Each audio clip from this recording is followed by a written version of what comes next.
Samuel from Hong Kong, and also a mentee of Clive. So he knew me when I was young. I'm a year 4 student in the Education University of Hong Kong, and majoring in China history education.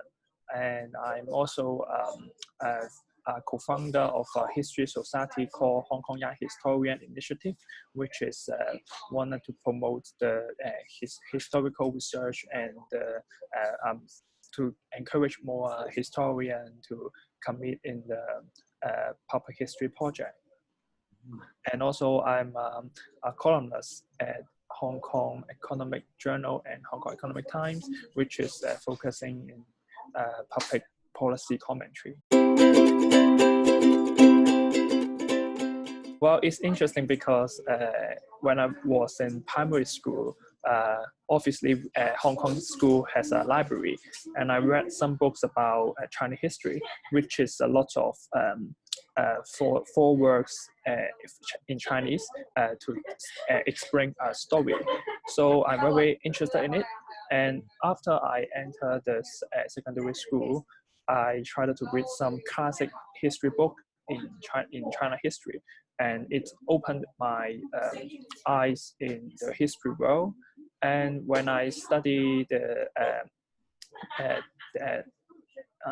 undergraduate course, I wanted to get into the world of research and academia, because it's very fascinating when you very focus in finding some history stories, or you want to, like, for example, like one of my classwork is about researching a historical person who is worked with Sun Yat-sen, which is the founder of modern China, and he is also Hakka people in Hong Kong. And when he was young, he went to Thailand to start his career. And in my research, I went to his house in New Territory, which we need a permission to get into his village, or otherwise you go a hiking, then enter his home. And at the same time, I also visit his second home in Thailand, which is in the southern part of Thailand. It is very interesting because no one speaks the same language as me at that village, at that city. So it's really interesting. And I found a street which linked by his name. And at that moment, I was very excited. Yeah, so I guess this is why I interested in history, because I can uncook the story, and I can present it in my way to the public. A student-run organization which want to promote more people to get into the field of history studies, because in Hong Kong, the best talent only go to the business and financial industry. Then how about the education or the academia? So I think we should promote and encourage the people to join our initiative, no matter what background or major he or she is, if they are interested in our mission. And I think we should work together. For example, we have organized undergrad academic forum, which is focused in Hong Kong culture and history. And it's interesting because we bring all the people who is undergrad and also interested in history and culture, and also interested in doing the research in academic way, to join the forum, and we present our research. For example, like in my latest research, I introduced the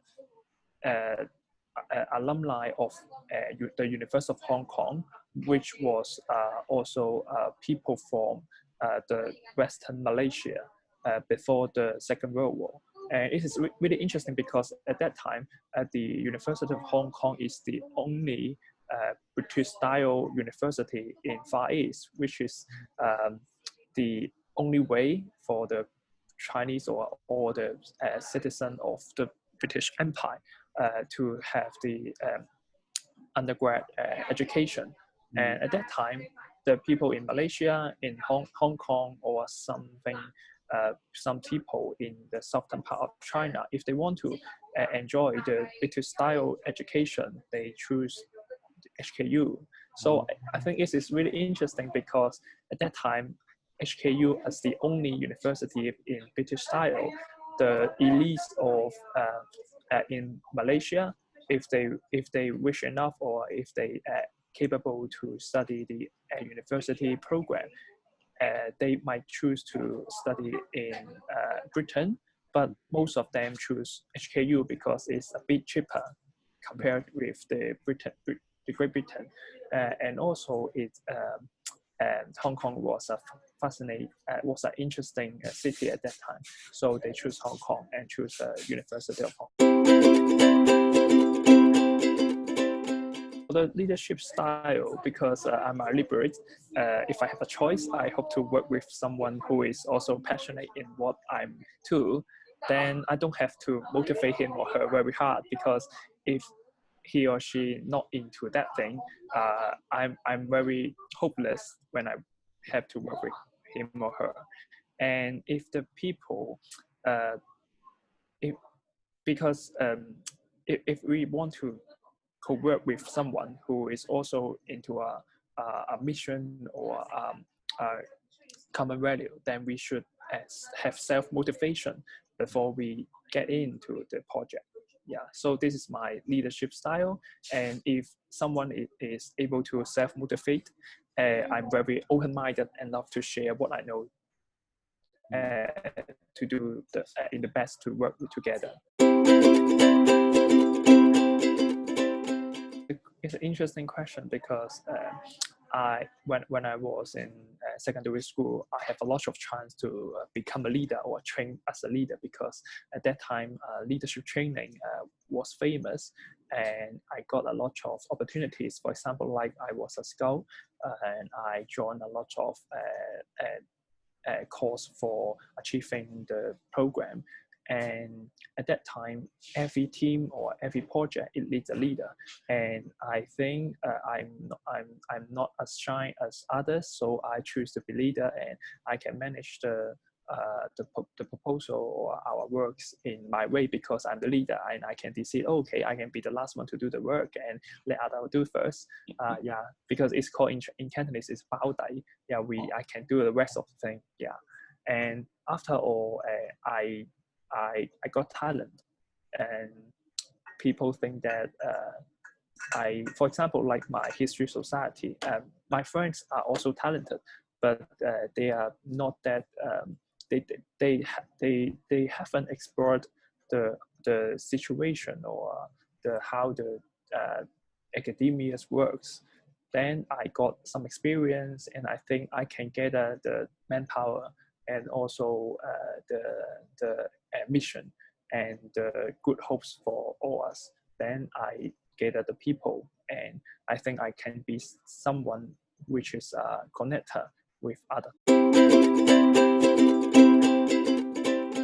I got quite a big challenge when I was younger, because I haven't paid very well in the public exam despite loving to read. The first irony is that I was the second up in Chinese language in my school, but I only have grade 2 in DSC Chinese language, which is just a pass in Chinese language. Having considered this, I have successfully submitted several academic articles and public policy commentaries in Chinese. I was surprised at what I got when I got the result of DSE at that moment, because I only got a pass in Chinese language. And so that I couldn't enter the university when I graduated from secondary school, but studied for an associate degree. And the second irony is that my GPA only had 1.9 due to the failure of a course named Logic and Critical Thinking. And although I retake this course in the next semester, but I still can't pass this course. So after the end of year 2, I quitted my study of this associate degree because, it's very hard if you want to have a better result, but you start where we fail. and starting to be somebody in the society. After all, I thought about my future and decided to start studying for a history major. The third irony is that my GPA was 3.7, which doubled it compared to my study during my associate degree after I take a gap year in my life.